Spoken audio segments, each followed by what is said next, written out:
bersama kita Al-Habib Fuad Bah Hashim, demikian juga Al-Habib Abu Bakar Zakran Al-Aidrus, Al-Habib Muhammad Al-Habshi, Wal-Habib Mas'ud Ba'bud, Wal-Habib Zaki bin Yahya, Wal-Habib Alwi Al-Khirid, dan para habaib-habaib yang lainnya yang mohon maaf namanya tidak bisa saya sebutkan namanya satu persatu, tetapi sedikit pun tidak mengurangi rasa ta'zim saya kepada antum semua, wabil khusus sahibul fadilah, sahibul majlis Al-Habib Hadi bin Abdurrahman Al-Haddad, begitu juga Ad-Da'i ilallah Al-Habib Hasan Al-Habshi, dan juga pada malam hari ini bersama saya Al-Habib Khalid bin Fahmi bin Syahab, yang kita doakan mudah-mudahan para habaib kita Allah panjangkan umurnya, mudah-mudahan Allah angkat segala penyakitnya, apa yang dihajatkan oleh para habaib kita insyaallah mudah-mudahan semua diijabah oleh Allah Subhanahu wa taala, amin ya rabbal alamin. Dan juga yang sama-sama kita muliakan dan kita cintai para alim ulama, para sepuh, para tokoh masyarakat yang hadir pada malam hari ini. Mudah-mudahan dengan kehadiran kita semua bertambah berkah pula acara kita pada malam hari ini, amin ya rabbal alamin. Ma'asyiral hadirin wal hadirat yarhamni wa yarhamkumullah. Kita bersyukur kepada Allah atas segala karunia yang Allah berikan kepada kita, hingga pada malam hari ini Allah masih memudahkan langkah kaki kita untuk hadir di tempat baik seperti ini. Kita berkumpul bersama-sama menyebut nama Allah Subhanahu wa taala. Kita berkumpul bersama-sama membacakan salawat kepada baginda Nabi Muhammad sallallahu alaihi wasallam. Kita berkumpul bersama-sama membacakan rawi ataupun sejarah perjalanan hidup Nabi kita Muhammad sallallahu alaihi wasallam, dan ketahuilah inilah salah satu penyebab akan turunnya rahmat yang besar dari Allah Subhanahu wa taala. Bukankah kita tahu para ulama mengatakan inda dzikrus shalihin tanzilur rahmah. Ketika kita menyebut nama seorang wali Allah saja, seorang yang soleh saja, itu bisa menurunkan rahmat dari langit. Apalagi yang kita sebutkan adalah aslahus salihin, orang yang paling soleh, pemimpin yang paling soleh, yaitu baginda Nabi Muhammad sallallahu alaihi wasallam. Tentu rahmat wal barakat al madad al futuhat wal atiyat katsirah Allah akan berikan kepada kita semua, amin ya rabbal alamin. Maka dari itu salawat salam tak lupa kita haturkan kepada junjungan kita Nabi besar Muhammad sallallahu alaihi wasallam sebagai suri tauladan, sebagai panutan, sebagai qudwah ataupun contoh bagi kita yang menginginkan kesuksesan, baik kesuksesan di muka bumi ini, terlebih lagi kesuksesan di akhirat nanti, yaitu bil ittiba, mengikuti jejak baginda Nabi Muhammad sallallahu alaihi wasallam. Dan tak lupa pula salawat salam kita haturkan kepada ahlul bait baginda Nabi Muhammad sallallahu alaihi wasallam. Demikian juga dengan para sahabat, para tabi'in wa tabi'in, dan tentu tidak terlupa kepada umatnya yang berpegang teguh pada ajaran baginda Nabi Muhammad sallallahu alaihi wasallam. Ma'asyiral hadirin yang dirahmati oleh Allah Subhanahu wa taala, berkumpulnya kita pada malam hari ini adalah salah satu cara kita mengekspresikan, menampakkan kebahagiaan akan kelahiran baginda Nabi Muhammad sallallahu alaihi wasallam. Seorang kafir saja mendapatkan keutamaan dari Allah gara-gara gembira senang akan kelahiran baginda Nabi Muhammad sallallahu alaihi wasallam. Tentu kita sebagai umatnya, kita aula lebih utama mendapatkan keutamaan dari Allah atas kegembiraan kita akan kelahiran baginda Nabi Muhammad sallallahu alaihi wasallam. Allah firmankan di dalam Al-Qur'an, "Qul bifadlillahi wa birahmatihi fabidzalika falyafrahu."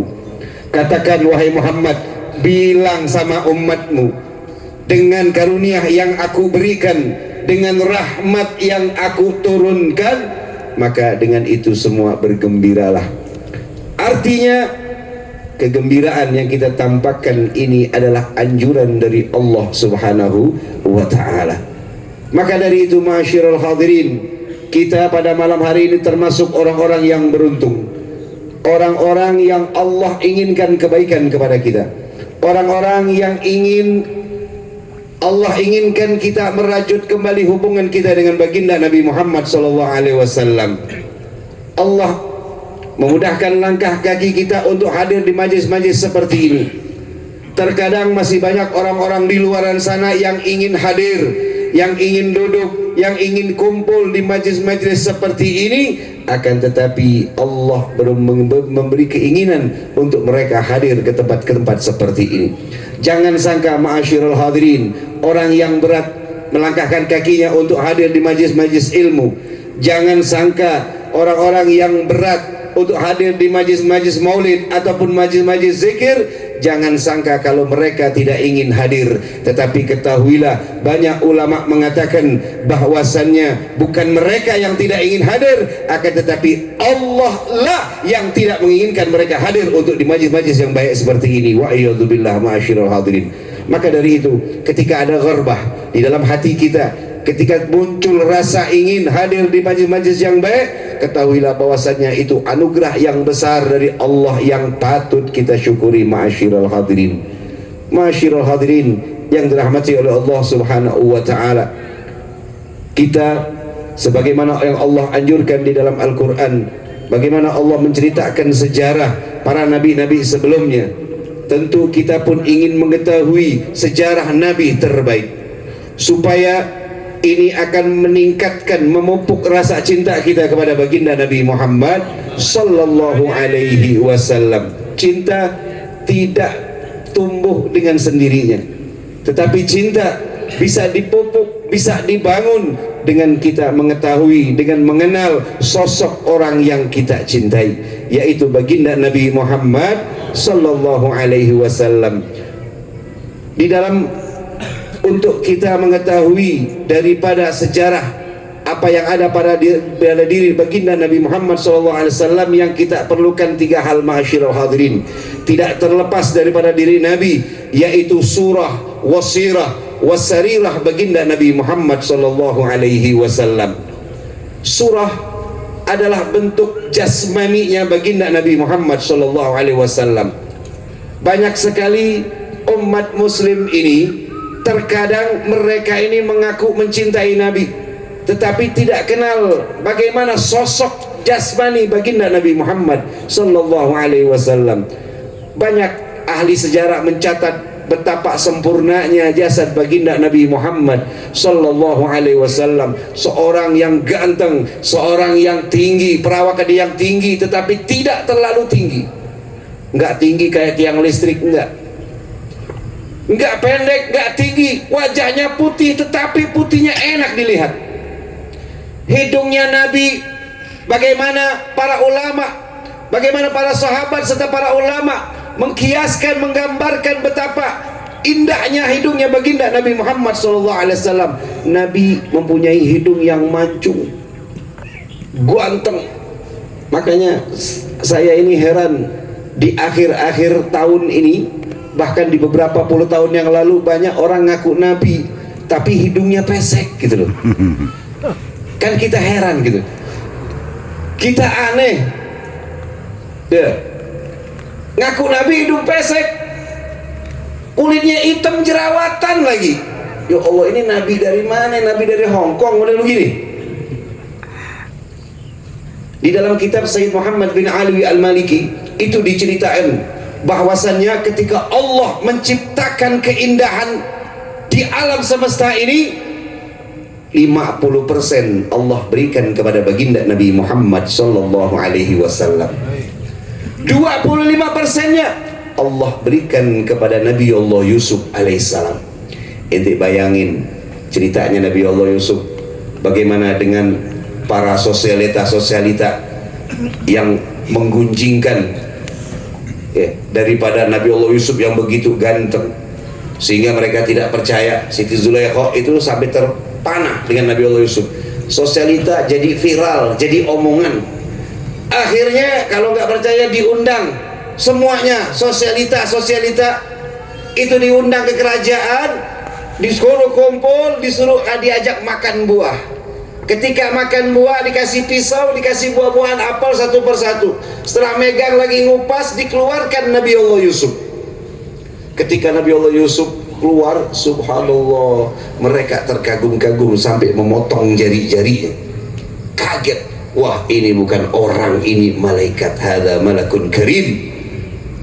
Ini baru lihat Nabi Allah Yusuf yang 25%. Tetapi kenapa ketika mereka melihat Nabi Allah Yusuf luar biasa, tetapi ketika melihat Rasul Sallallahu Alaihi Wasallam orang biasa saja. Bahkan mereka tertunduk ketika bertemu dengan baginda Nabi Muhammad Sallallahu Alaihi Wasallam. Sayyid Muhammad bin Alwi Al-Malki menjelaskan bahwasannya pada tubuh Rasulullah, pada jiwa Rasulullah, Allah hijab sampai 7 hijabnya Nabi itu satu pun tidak terbuka. Sedangkan Nabi Allah Yusuf dari 7 hijab yang Allah hijabkan, satu yang terbuka itu pun sudah membuat fitnah. Bahkan ulama mengatakan kalau satu hijabnya baginda Nabi dibuka, kita tidak akan ngurusin apa-apa lagi kecuali kita hanya ngurusin baginda Nabi Muhammad Sallallahu Alaihi Wasallam.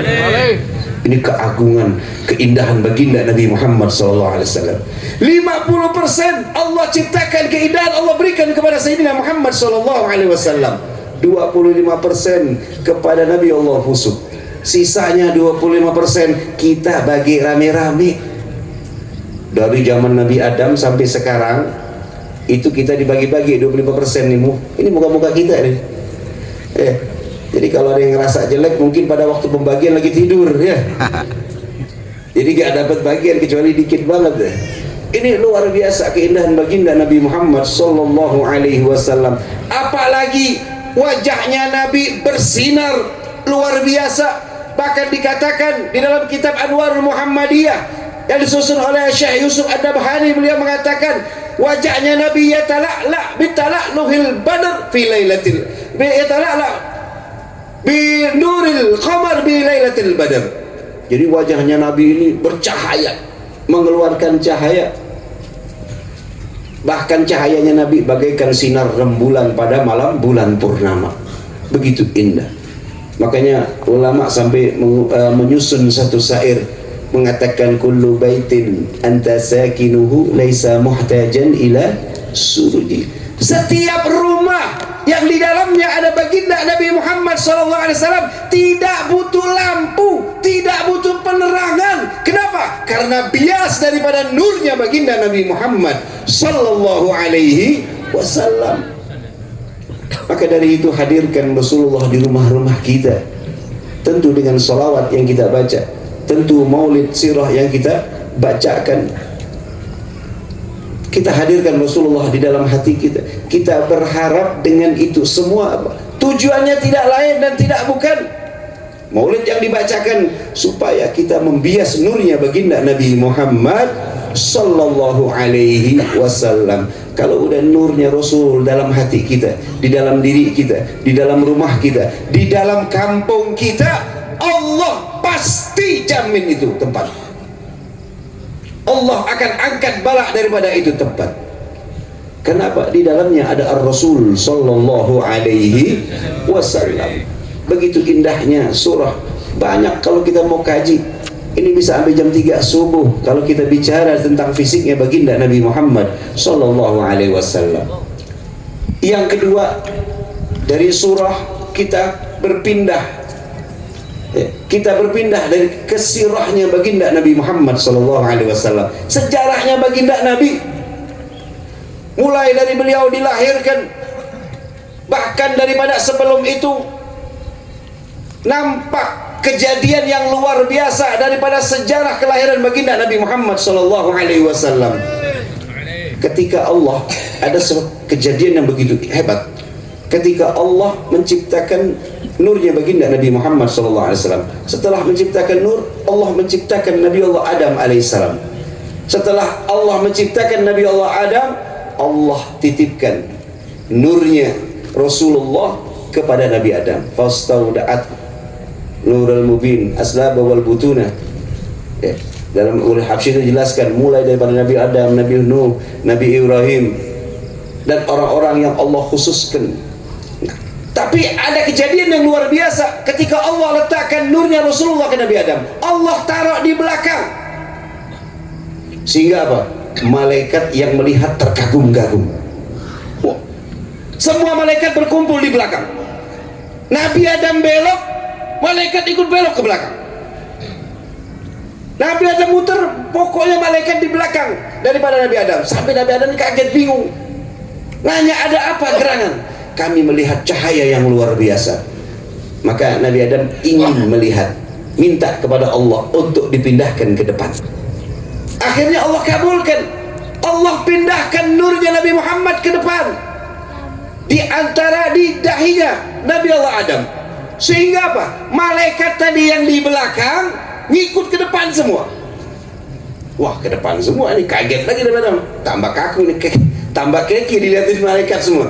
Bingung. Akhirnya masih gak kelihatan kalau taruh di sini. Dia minta lagi sama Allah, ya Rabb, pindahkan nur ini ke tempat yang sehingga saya bisa melihatnya. Akhirnya kembali Allah kabulkan. Allah pindahkan nur tersebut di kukunya Nabi Allah Adam. Ketika dipindahkan kuku Nabi Adam, Nabi Adam melihat, subhanallah, marhaban bi qurrati aini, dicium-cium sampai dicium ke mulut, kemudian diusap-usap ke matanya Nabi Allah Adam dengan mengatakan, marhaban bi qurrati aini waj'al sayyidina Muhammadan min qurrati aini, ya Allah. Begitu kagumnya Nabi Allah Adam. Dan itu sampai sekarang menjadi syariat, disunnahkan, menganjurkan kita ketika mendengar azan asyhadu anna Muhammadar Rasulullah, kita mencium bertafaulan dengan Nabi Adam, marhaban bi qurrati ini, minta jadikan Nabi Muhammad sallallahu alaihi wasallam sebagai qurratu ain. Bahkan Nabi mengatakan, barang siapa yang melakukan tersebut maka tidak akan pernah kena penyakit mata. Ini luar biasa. Sampai kemudian dipindahkan lagi ke Nabi Allah Nuh. Ketika dapat pada Nabi Allah Nuh apa? Luar biasa. Nurnya baginda Nabi ngikut kapalnya Nabi Allah Nuh ketika Allah datangkan banjir yang besar. Belum lagi dipindahkan lagi ke Nabi Allah Adam ketika daripada Nabi Allah Nuh, Nabi Allah Ibrahim alaihissalam. Pada saat Nabi Ibrahim dibakar Raja Namrud, Allah katakan kepada api, ya nar kuni bardan wasalama, api, jadilah kau dingin dan selamatkan Nabi Allah Ibrahim. Kenapa? Karena di sulubnya ada nurnya baginda Nabi Muhammad sallallahu alaihi wasallam. Sampai terakhir Allah taruh nur tersebut ke Sayyid Abdullah, ayahanda baginda Nabi Muhammad sallallahu alaihi wasallam. Pada saat tersebut ayahanda Nabi ini Masya Allah menjadi orang yang luar biasa, bercahaya dia punya wajah, menjadi orang yang viral pada saat tersebut. Perempuan-perempuan Quraisy pada saat tersebut ketika melihat Sayyid Abdullah itu pada tergila-gila. Sampai ada satu perempuan Yahudi datang, perempuan Yahudi datang nawarkan diri. Ini langkah nih zaman sekarang ini, perempuan nawarin diri, ya Abdullah, kau mau gak nikah sama saya? Kalau kau mau nikah sama saya kasih 200 ontak. Harga ontak mungkin sekitar 50 jutaan. Kaliin aja 200, berapa itu? Luar biasa ya. Ente gimana tuh kalau ada datang perempuan cantik, tajir, datang nawarin diri mau nikah, mau gak? Ini muka-muka pengen semua ya. Mupeng ya. Gak pakai hadiah juga gak apa-apa ya. Ini 200 ontak ditawarkan kepada baginda Nabi, kepada Sayyid Abdullah. Tapi Allah berkehendak lain. Allah memberikan jodoh yang tepat, yaitu Sayyidah Aminah, ibunda baginda Nabi Muhammad sallallahu alaihi wasallam. Akhirnya dinikahkan. Subhanallah, setelah menikah ini Sayyid Abdullah pernah jalan lagi, bertemu lagi sama tuh perempuan. Ditanya lagi, masih gak mau nikahin saya? Masih gak? Perempuan udah gak mau. Nggak mau. Kenapa? Karena kemarin saya melihat nur yang begitu indah pada wajahmu. Saya berharap nur tersebut pindah ke perutku. Ini luar biasa. Dari Sayyid Abdullah sendiri udah kejadian yang luar biasa. Abdullah ini diberi gelar juga Az-Zabi, sama dengan Nabi Allah Ismail. Makanya Nabi pernah ngomong, ana ini waladun zabihain, saya ini anak dari dua orang yang pernah mau disembelih. Pertama Nabi Allah Ismail yang sudah kita tahu ceritanya. Kemudian Sayyid Abdullah juga. Abdul Muttalib ini dulu anaknya cuma satu, sehingga jadi bahasa kita jadi omongan di kaum Quraisy tersebut. Sehingga pada satu ketika dia ngerasa kecil hati dan bernazar, kalau seandainya saya punya anak sampai 10, salah satunya saya akan korbankan. Akhirnya Allah kabulkan hajatnya. Abdul Muttalib punya anak 10 laki-laki, yang terakhir Sayyid Abdullah, ayahnya baginda Nabi. Akhirnya udah dikumpulkan di depan Ka'bah, dikuncang, diundi siapa yang mau disembelih. Subhanallah, yang keluar abahnya baginda Nabi. Akhirnya bingung dia karena anak tersayang ini. Akhirnya datang ada orang pinter nanya, bagaimana? Udah undi ulang. Diundi ulang, keluar lagi Sayyid Abdullah. Diundi ulang, diganti. Mulai dari 10 ontak sampai 100 ontak untuk menukar. Terakhir sudah 100 ontak mau ditukar, dinazarkan, dikuncang lagi, baru keluar ontak. Jadi 2 kali hampir disembelih. Makanya Nabi ana waladun zabihain. Sehingga ada orang Arab Badui manggil Nabi begitu, ya benar zabihain, wahai anak yang mau disembelih 2 kali bapaknya. Ketawa Nabi sampai. Lihat tuh orang Arab. Sampai lahirnya baginda Nabi Muhammad SAW, banyak kejadian-kejadian indah yang kalau diceritakan di dalam rawih tersebut. Ini sirahnya baginda Nabi Muhammad SAW. Terus bagaimana perjalanan hidup Nabi, penuh dengan perjuangan. Nah ini juga catatan buat kita yang pengen sukses, mau sukses dunia ataupun akhirat, itu berjuang. Nabi itu luar biasa perjuangan Nabi. Kita lihat sejarahnya, dilempar pakai batu, diboikot, dikriminalisasi, diusir dan lain sebagainya. Itu Nabi mencontohkan kepada kita. Toh kalau Nabi pengen langsung saja mudah, tinggal mengangkat tangan. Tapi nggak mau, Nabi ada proses. Itu pelajaran buat kita yang pengen tajir nih. Ini muka-muka pengen tajir semua. Usaha gitu, sabar, tekun, berjuang dari bawah. Yang pengen jadi wali, waduh masya Allah ya, pengen jadi wali Allah ya, belajar taklim, ibadah, istiqomah. Baru ngamalin 3 hari dapat dari Habib Hadi, amalan 3 hari pengen jadi wali, udah ngerasa jadi wali aja nih. Ini wali dari mana model begini? Butuh proses, semua butuh perjuangan. Kita hanya berusaha dan Allah yang akan menuntun daripada menentukan hasilnya. Ini luar biasa, masyaallah hadirin, sejarahnya baginda Nabi. Yang ketiga yang perlu kita ketahui daripada Nabi, sarirah, hati, akhlak, apa-apa yang berkenaan dengan hati baginda Nabi Muhammad Sallallahu Alaihi Wasallam. Nabi seorang pemaaf, Nabi gak pernah pendendam, Nabi gak pernah marah kalau dirinya diusik. Akan tetapi kalau agamanya diusik, bahkan Sayyidina Umar mengatakan, aku belum pernah lihat orang yang marah seperti marahnya baginda Nabi Muhammad Sallallahu Alaihi Wasallam. Kita ini akhir zaman kebalik. Kalau kita diusik, keluarga kita diusik, ngamuknya bukan kepalang, harta kita diganggu, ngangkat pedang gitu. Tapi agama diinjak-injak, Al-Quran dihina-hina, kita diem. Wah, bukan urusan kita, itu mah urusan Habib Hadi sama Habib Hasan itu mah. Itu mah urusan ulama. Kan begitu model kita. Dibalik di dunia ini, bagaimana kita mengaku pengikut baginda Nabi kalau kita balik-balik apa yang dilakukan oleh baginda Nabi Muhammad Sallallahu Alaihi Wasallam. Nabi ini kasih sama orang. Kemudian Nabi ini luar biasa, seorang yang sangat dermawan, yang diikuti oleh para sahabat-sahabatnya. Nabi memikirkan urusan umat muslim. Nabi, wah luar biasa. Masalah sedekahnya Nabi gak usah diomongin. Belum lagi beliau punya istri Sayyidatuna Khadijah. Sayyidah Khadijah ini Di dalam riwayat itu termasuk orang tajir pada zaman tersebut, diincar, banyak yang incar. Kenapa? Orang yang tajir. Bahkan diriwayatkan beliau itu mempunyai 41 titik perdagangan. Ente kalau punya ruko, ada dagangannya satu, kayak Indomaret itu punya satu, kira-kira udah tajir belum itu? Duit udah ngalir aja nih. Itu bayangin 41 itu punya. Tadi Habib diajak ke satu tempat ngisi, sampai orang itu ngomong, Sohib kita ngomong, Habib, Masya Allah restoran ini katanya omsetnya itu satu hari itu bisa 100 juta. Satu restoran itu 100. Ente bayangin, Sayyidatuna Khadijah punya 41. Berarti apa? 4 miliar per hari dia punya omset. Ini luar biasa tajir. Bersama Nabi, semua hartanya dikorbankan untuk baginda Nabi.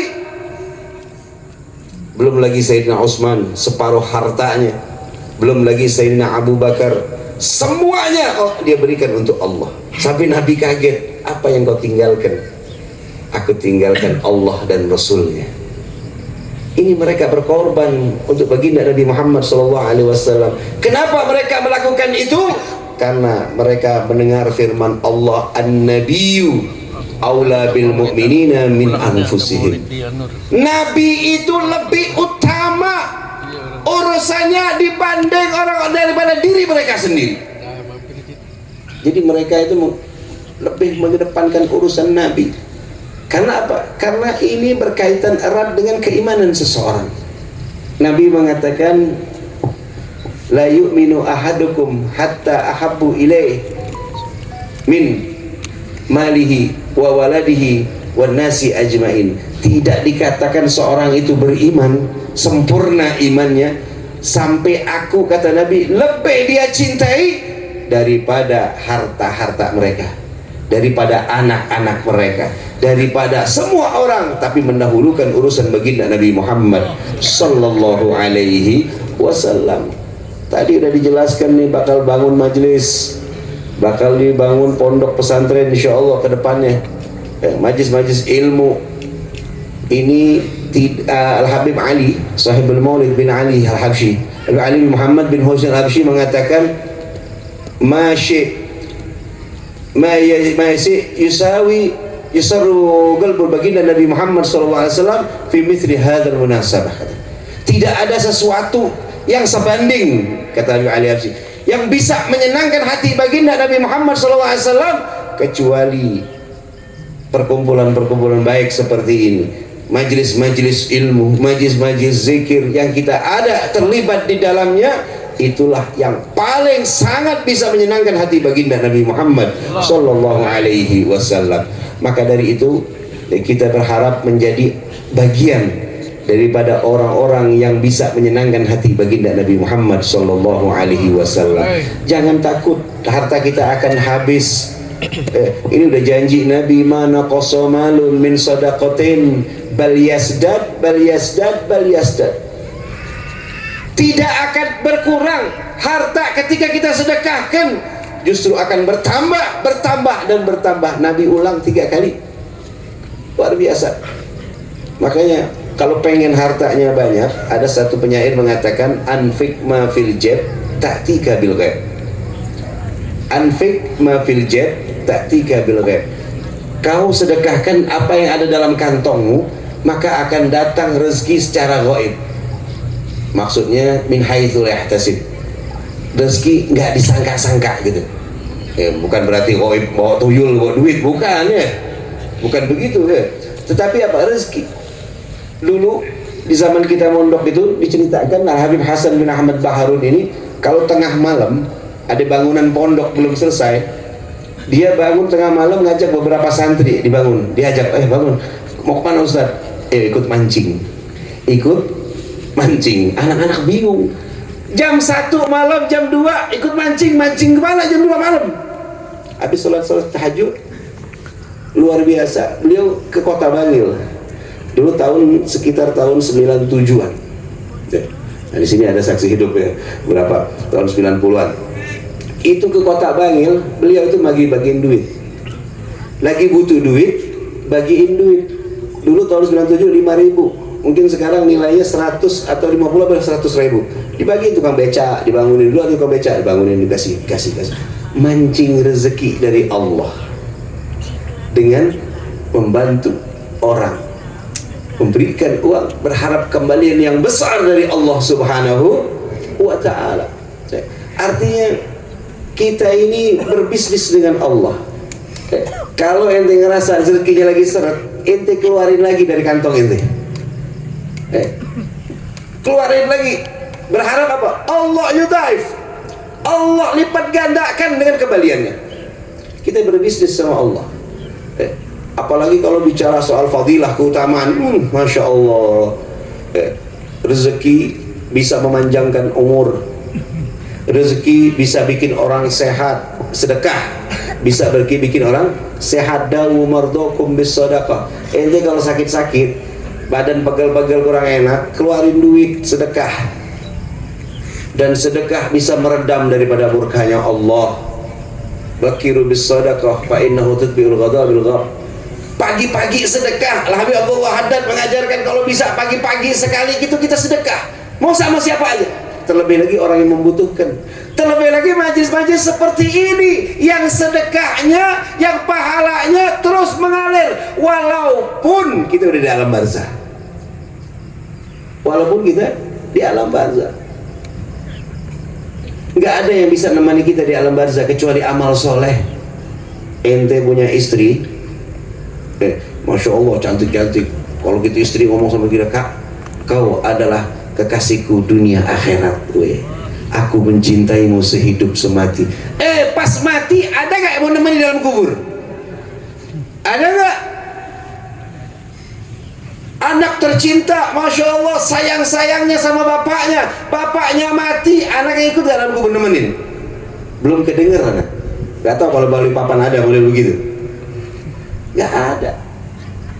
Malahan kadang-kadang perempuan begitu, nangis-nangis suaminya meninggal. Ya Allah, aku gak bisa hidup tanpamu, ya Allah. Nangis sedih. Habis masa idah, nah kawin lagi. Ya model begitu, ngomongin setia. Kebanyakan begitu ya. Siapa yang setia menemani kita dalam alam barzah? Amal soleh, amal yang baik, amal jariyah, gak bakal terputus, gak ada ikhtilaf. Kata orang-orang yang bilang ini bid'ah aja, kalau sudah sedekah jariyah gak ada ikhtilaf, bab itu pasti mengalir di alam kubur. Tempat dipakai belajar, tempat dipakai mengenalkan Rasulullah.